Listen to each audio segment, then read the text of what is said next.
image recomposition bi parce que daf ci am ay nouvelles têtes yi nga xamante ne comme parti Pastef la Arona du ñàkk nga mën ma wax ci décryptage ñenn ñi. am na ñu wax xamul de am na tuuti même image bi.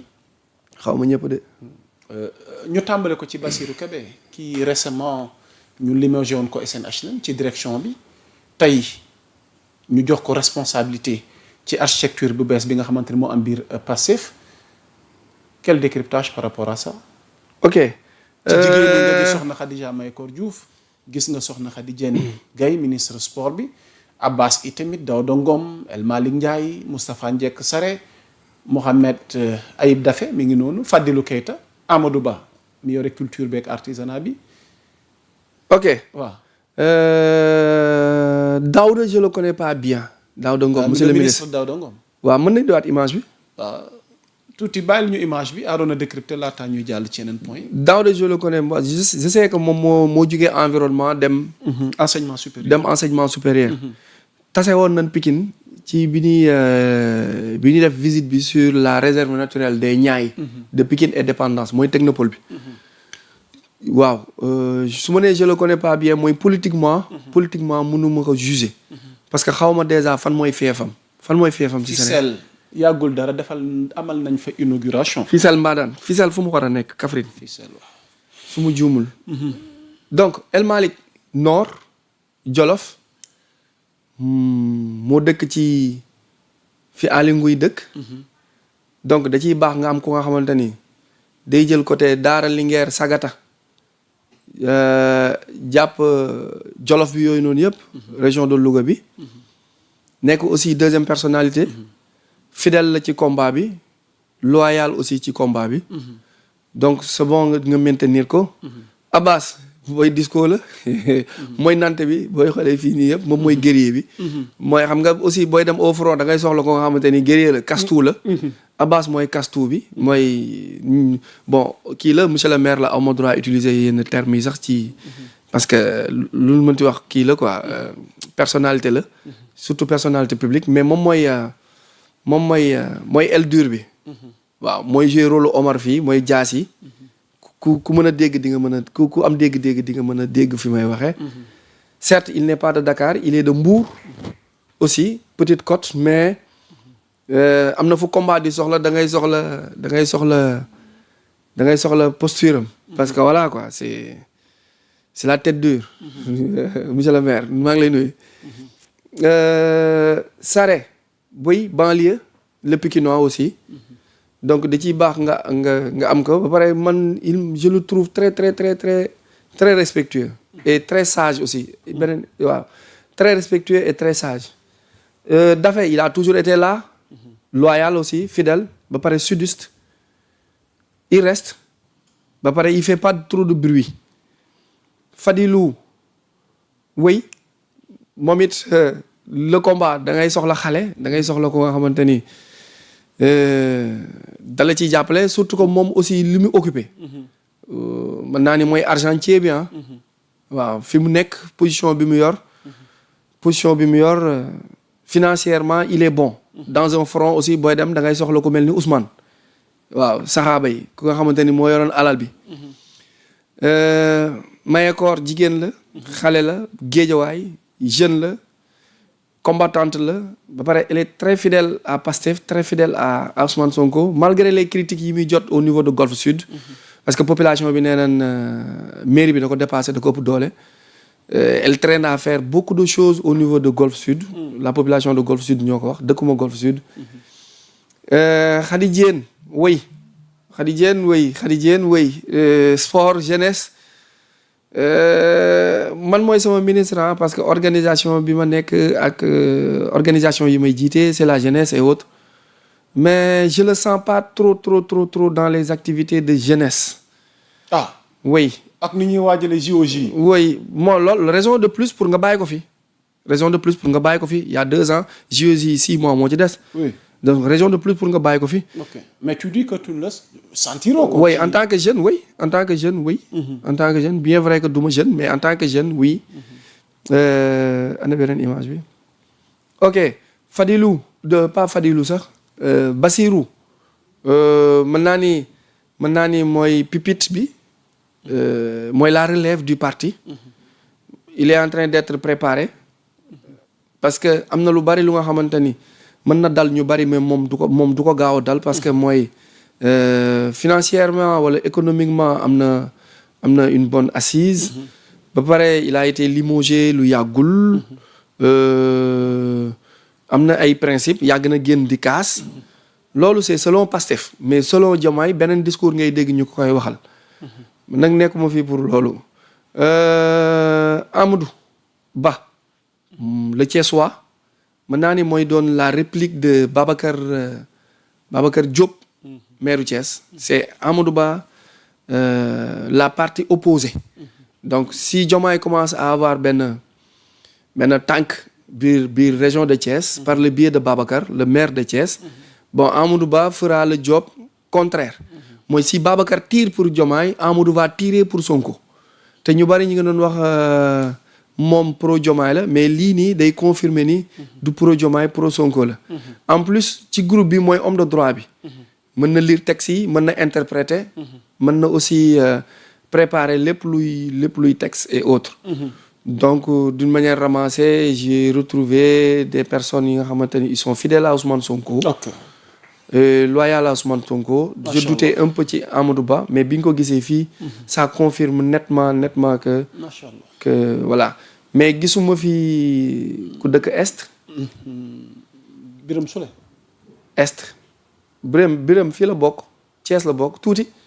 non maanaam Birame ci composition bi fi jàll. image yu kii bi Birame dafa bokkoon ci kilifa yi. ouais. waaye bi yoon gisuñu ko soxna Yacine Fall itam meilleure justice. ci vice présidence bi. gisuñu ko ci liste bi. bon Birame. alors balaa nga ci ñëw boo ma ko mayee juste. xëy na am na ñoo xam ne dañ bëgg ñu rafraîchir seen mémoire amma mbir yi échappé na leen. il faut ngeen comprendre que ni parmi les nominations phares 4 personnalités accèdent au rang de vice-président et membre du comité exécutif. Il s'agit de monsieur Malick Ndiaye, Abbas Fall, Daouda Ngom et Moustapha Ndiek Sarré. Le poste stratégique de secrétaire général, également membre du comité exécutif, a été confié à Mohamed Aïb Salim Dafé. Il sera épaulé ñu fàttali nii ci ay adjoint am Khadijatou Diop Khadija Maykor, Fadilou Keita, Khady Diène Gueye, Bassirou Kébé et Biram Oluba. Pôle communication bi nag Amadou Ba moo koy jiite ànd ko ki ñuy wax Soxna Aram Doy Gassama. Alors pour jeexal Assane Mbeng moom mooy ñëw ci organisation ak logistique ki nga xamante ne moom mooy Malick Sy moom mooy hérité secrétariat national chargé de la formation. Et enfin Babo Amadou Ba mi nga xamante ni moom lañ désigné comme coordonnateur du mouvement national des cadres patriotes. maa ngi ko doon wax gisuñu Yacine Fall gisuñu Birame Souleye Arona bu fekkee am nga ci commentaire laata mais ñu ci beneen question bi parce que aussi Diomaye ne woon na il reste dans Pastef. donte teggi woon na ndombal tànkam ci secrétariat ba waaye ci recomposition bi tamit moom nee na Pastef la des gisuñu ko ci. non defu fi dara. Il a plus que Pastef il est président de la République du Sénégal loolu rek charge la doy na sëkk grawul il est dans le parti grawul y a pas de souci mën nga bokk ci parti bi te doo occuper benn poste de responsabilité aussi voilà affaire parti d'abord conviction la kii la idéologie la Birame Souleye c'est le pastéfien le mën naa ni le moins vu ci ñi ko séq pourquoi parce que c'est une personne bu nga xamante ni déjà sëtu ngéeñeen la maa ngi nuyu waa famille ngéeñeen bi yëpp bu Thiès di nuyu sama soppe boobu Mansour ak ñëpp ñuy yeewoo ci kër góor gu tedd gu màgg googu noonu déjà Birame sëtu ngéeñeen la kajoor la muy daa boole ñaari mboole mooy dafa def mouvement estudiantin dafa def aussi syndicalisme entre ay UGB Sanar Dakar il a un peu bougé donc en termes de vécu associatif et autres c'est une personne pas trop malléable corvéable taillable en plus il tape sur la table Birame tape sur la table même bu fekkee ni parfois jooy yi yomb na ko trop bu nee nii rek mu jooy voilà mais aussi ça se voit que ni nit la bu nga xamante ni parfois il se laisse pas faire. dafa am ay conviction dafa am ay principes yu muy préserver. bien vrai que aussi wax ji parfois da koy xaw a tële parce que saa yu defee sorti rek wax ji day ëpp. beneen bi su ma nee kajoor mooy ki yor ju koy mbëtt. j'ai l'habitude de le rappeler contrairement au Saloum Njàmbur Bawol. kajoor mooy ki gën a dëgër bopp mooy ki gën a naqadee nekkal. kajoor mooy ki gën a naqadee nekkal. moom loo def am na ci vision am na ci analyse. mooy ñoom Ablaye Wade ñoom Idriss Seck voilà ñoom Babacar Diop maire Thiès. kajoor mooy ki nga xamante ni mën naa ne ju koy mbëtt la yor boo ko féetee ginnaaw mun la sama génn ngay dëgg. soo leesoog moom mun la danga may diir mbagg. soo ko jiitoo mun la sama gunóor yi nga bëgg cof. ça veut dire que c'est des personnes yi nga xamante ni très très compliqué très difficile à manœuvrer. donc booy wut quelque chose de loyal trop da nga leen di jiital. boo leen jiitalul ils ont toujours un mot à dire ci loo mën a def. donc te comme Sonko aussi lui aussi a sa vision et sa façon de faire aussi. peut-être il n'a pas besoin de personnes yi nga xamante ni parfois dan naan leen fait ñu ni non parfois day soxla ku nga xamante ni am na fooy toll le leader a besoin bu ne fait ñu ni fait su ne les ñu les. donc beneen bi Yacine ci recomposition bi mën naa ni elle a plus de 70 vers 72 yooyu noonu. waaw. ah bon non 70. waaw. Yacine waaw. waay su amul 70 ans war na ko jege de. donc da nga koy waalo nag waalo du gaaw màgget. waaw sa ñooñu yàllaa ñu may loolu ñun.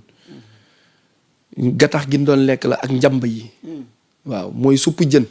def ci pataas. dem jàpp ay sarcelle. wàjj ko jàpp ci lëg yi ak mbëtt yi loolu da lay may tuuti kàttan. donc loo gis je pense que âge boobu la am donc du coup mën nga ko bañ a ménager. defaguñ fi âge. waaw manqué gusu. waaw du coup mën nga ko bañ a ménager trop ci combat yooyu ak ci front yooyu. elle a d'autres responsabilités beaucoup plus importantes. ah oui elle est de 61. 61 la judd. moom ma kee maase. 61 ñaataat la. 67 ans. waaw elle a 67 ans donc waaw presque 70 ans waaw si je me trompe pas. 67 ans.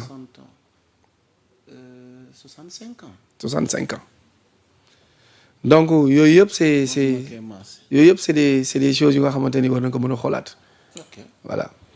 alors pour terminer li ñuy rumandaat mooy est-ce que la confrontation politiquement parlant ci échéance yi ñu jëm moo xam local moo xam présidentielle 2029 diggante Sonko ak Diomaye sera acté.